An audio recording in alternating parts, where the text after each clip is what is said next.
Now that's more like it. You know, stress is a very small word, but it can have a big impact on our health and our overall well-being.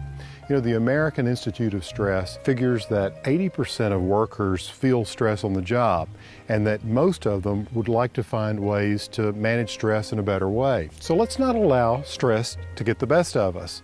Let's look for small things in our everyday lives that can help offset the effects of stress, help us manage it a little better. And there are things that we can do day to day. Stress is always going to be here, but there are ways we can handle it. And we're going to get started with that right after the break.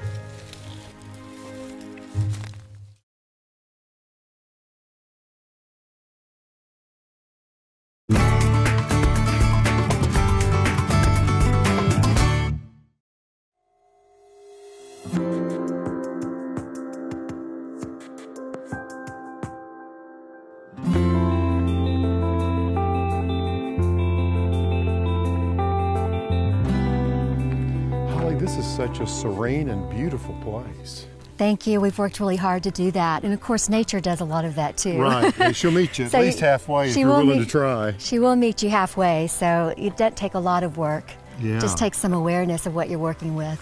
So Holly, it was really yoga that brought you and your husband Matthew here to this place. It was. We were studio owners for about 10 years. We had been practicing for 20.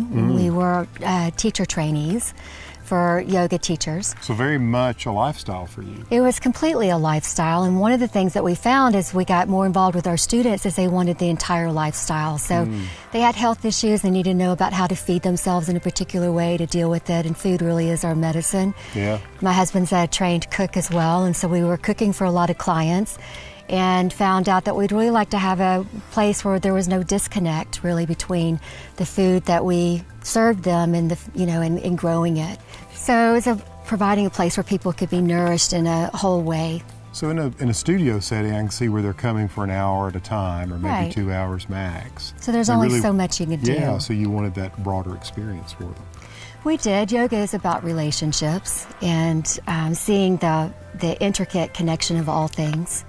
And so this is a way in which to be able to really express that. Nothing is separate here. So it's really about helping people make and maintain those connections that are really a part of us. It is. This place gives people an opportunity to be silent, to be deeply in touch with nature, to realize the consequences of their actions. It does affect everything. It does. And to have a relationship with their food. Even to growing it. Absolutely. Because you have these wonderful organic vegetable gardens here. I think you appreciate your food a lot more when you realize how much work goes into creating really quality food. I couldn't have said it And better. so then you want to eat a lot better too. Right, you do. You're more discriminating about what you want to put in your body. Absolutely.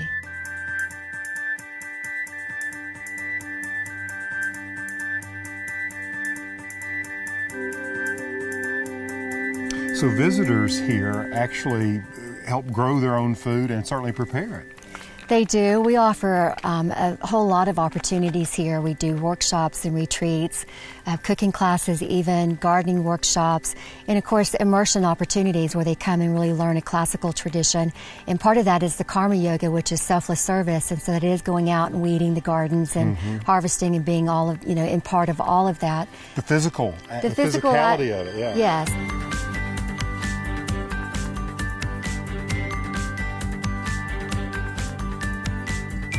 Let's say someone can't break away and do the weekend retreat or be involved in a 30-day training program.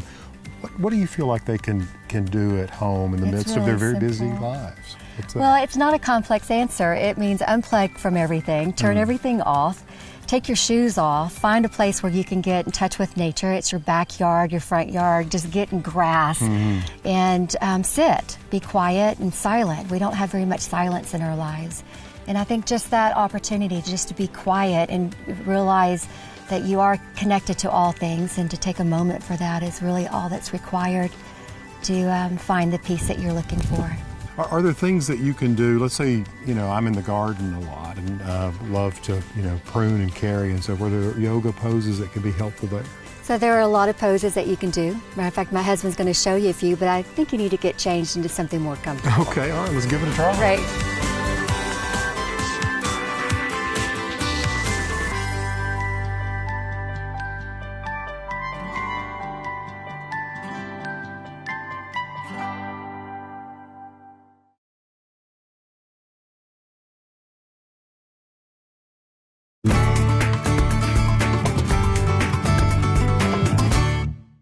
Okay, Alan, when you take an inhale, lift your chest up, try to relax, keep your shoulders down. I'm trying.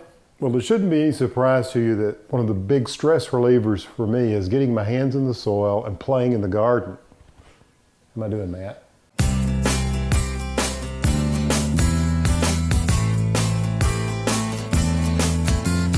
You know, there's something so rewarding about, well, gardening. For me, just any type of gardening, it relieves stress for me. I can get out in my little space like this, focus on one thing, accomplish it, and feel really good about it. For instance, tomatoes. Who doesn't enjoy growing tomatoes? You see these small plants grow into big plants with lots of fruit, so you really do see the rewards of your work. Now, what's so wonderful about tomatoes is that there's so many different varieties to choose from. There's really a tomato that's suited for just about any kind of growing condition, except for, well, if you've got too much shade. Now, one of the things you need to think about when you're choosing tomatoes is whether it's determinate or indeterminate. For instance, these are determinate, meaning the plant is only going to grow to a certain size or height and stop. This one's called Homestead, and I love planting these. But over here, I've got one that's indeterminate. You see, Better Boy is indeterminate, meaning it's going to grow and just keep growing, and it's going to keep producing fruit on the ends of the stems of the vine as it continues to grow. Now, it can grow to quite a length, so you have to think about that. So if you have a limited amount of space, you're probably going to want to plant something like Homestead, which is a determinate variety. Now, a couple of other tips on growing tomatoes. One of the things you want to do is you want to make sure that you have consistent moisture in the soil. That's why I'm using this little drip system. You can also use soaker hoses. You see, by keeping the soil consistently moist, by having a drip irrigation system and mulch, because that helps keep moisture in the soil, you avoid things like the splitting of the tomato or blossom end rot. So think about that. Oh, and we can't forget about temperature. You see, tomatoes like it warm, but not like blazing hot. You want to make sure before you plant your plants outdoors that you're past the danger of frost. That's pretty much a no-brainer. And secondly, you want to make sure that the temperature is around 50 degrees. The nighttime temperatures don't drop too below that because the plants will just sit there, they'll be kind of cold, they just sulk and they don't really grow. So wait until it warms up. There's a real advantage to that. When you actually plant these little plants, you want to make sure that you take the plastic off like this. And in these biodegradable pots, you can just go ahead and plant the plant 2/3 into the ground. For instance, what I'm going to do is I'm going to pinch these little side shoots off because I want to plant this plant very deeply, and I'm going to show you how I do this. So I pinch it back like that, and then I'm going to dig a hole here. Just want to make sure that I get it plenty deep enough. So with this biodegradable pot, I just want to tear the bottom off so the roots can grow out. You see those roots there? And just drop that into the hole. Make sure that this is all snuggled down in there like this. And you can see that I'm bringing the soil way up around the plant. So really, all I have is 1/3 of the plant sticking up. And all along that stem, you're going to get these little aerial roots that are dormant right now, but they'll begin to grow out, and that really strengthens the plant.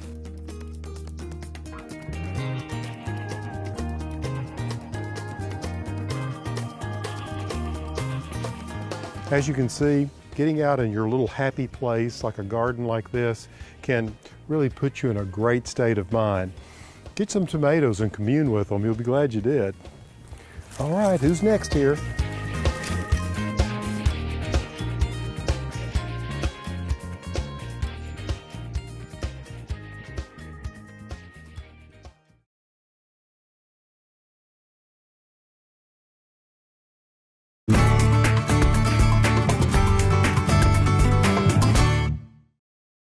All right, Alan, lift your chest forward and keep your shoulders back. Keep your head forward slightly and relax your face. It's not as easy as it looks. Hey, another way I unwind is I have a lot of fun in the kitchen. My friend Sonia couldn't agree more.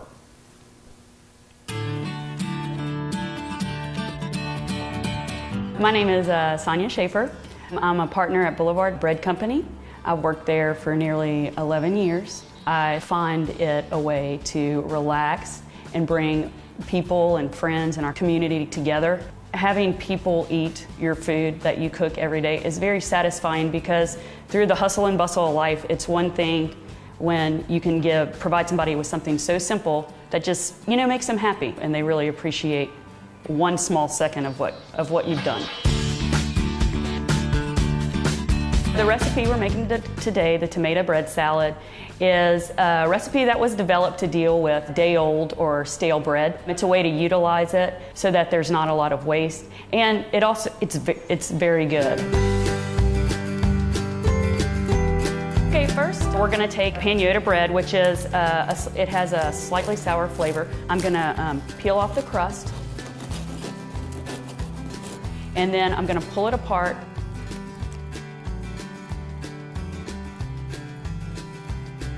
Toss it in a little of olive oil and salt.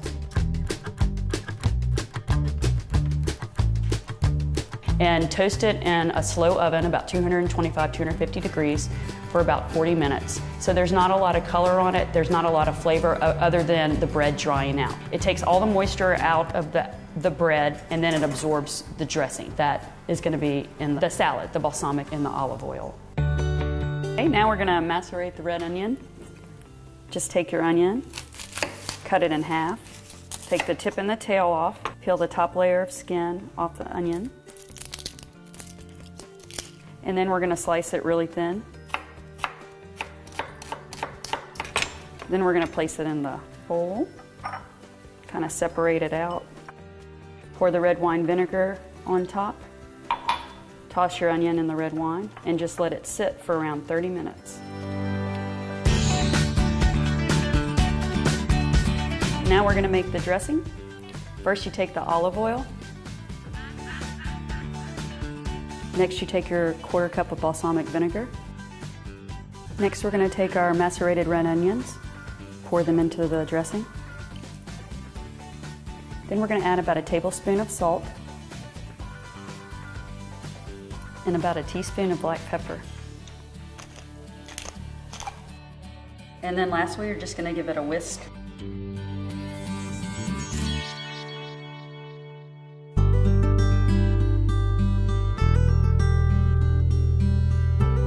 Okay, now we'll just assemble our salad, get our bowl. Firstly, I'll add our tomatoes. These are wonderful cherry heirloom tomatoes. And then next, we'll add our breadcrumbs that we toasted earlier. And I just put all the basil on here as well. And then before I put the dressing in, I'm gonna add the salt to the salad. The salt kind of helps pull out the sweetness of the tomatoes, so I like to add that first. And then a little bit of pepper. And then last, I'll take the dressing, I'll pour it over the top, and then toss it all together. And then at this point, I'll just let it sit for about 5 minutes so that the breadcrumbs or the stale bread that you've used can absorb the dressing and the flavor of the balsamic and the olive oil. And then that's it. It's ready to eat.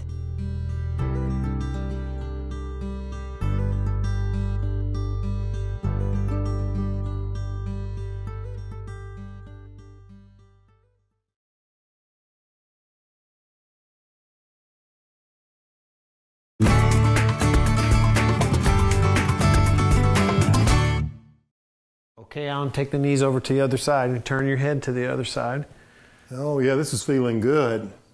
Now another way I like to relieve some stress is to, well, get out in nature. Do a little physical exercise like ride my bike during the fall when the air is crisp and clean.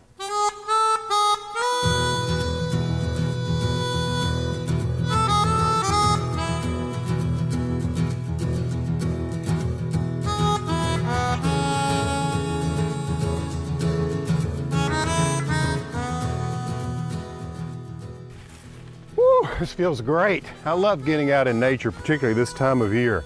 Fall is such a gorgeous time with all the leaves falling everywhere. On weekends, I love to come down to this park, which is not far from my place. It's called Pinnacle Mountain. And what I love about it, it's 2,000 acres, but it has 8 miles of trails. And so I can take my bike and zip around. And when I finish, I just feel so good. I feel like I've had a spring tonic or something like that. And you know, what's wonderful about riding the bike is it gets your cardiovascular system moving around. You're shaking the blood up. It also reduces your blood pressure. It's great for stress, all that kind of stuff. The bottom line is it just makes you feel good. And all the gorgeous things I get to see out here. All the land formations, I mean, there's all kinds of little creeks and rills and rivulets that wind around, and rock formations. Of course, the big daddy of them all, or I guess the big mama I should say, is Pinnacle Mountain herself. But you know what's so fun about this is when I get out here, I just feel completely different. And if you do some bike riding, you want to make sure you have the right equipment. Of course, you want to protect yourself with a helmet. You can wear gloves if you like, and your bike needs to fit the trail. For instance, this is a trail bike. You can tell because of its suspension. It's got wider tires, and I like the simple sort of gear system for me because I'm not very mechanical, and anyway, I just need it really basic. But you know, the thing I love the most is just getting out here and breathing in this air. It just feels great, and I hope you'll do the same. Get out and enjoy nature.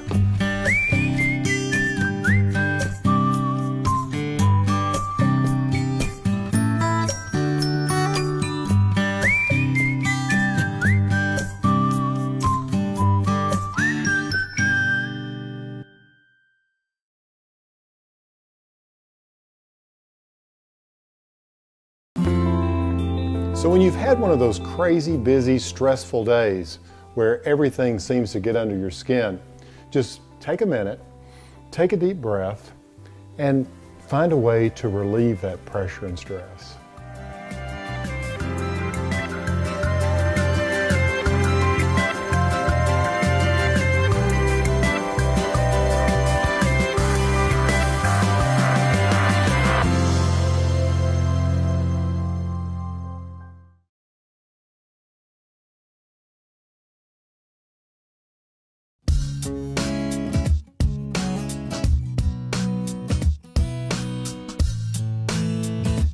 One of the ways that your yoga posture practice can help gardeners is to strengthen the parts of the body that tend to become weak as a result of overuse. Okay, the first posture we have for you is a variation of what's called Warrior One.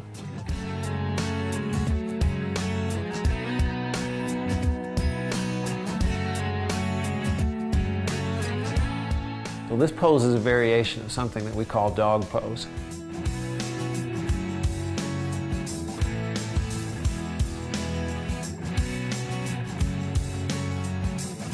Well, this posture is a version of a reclining twist.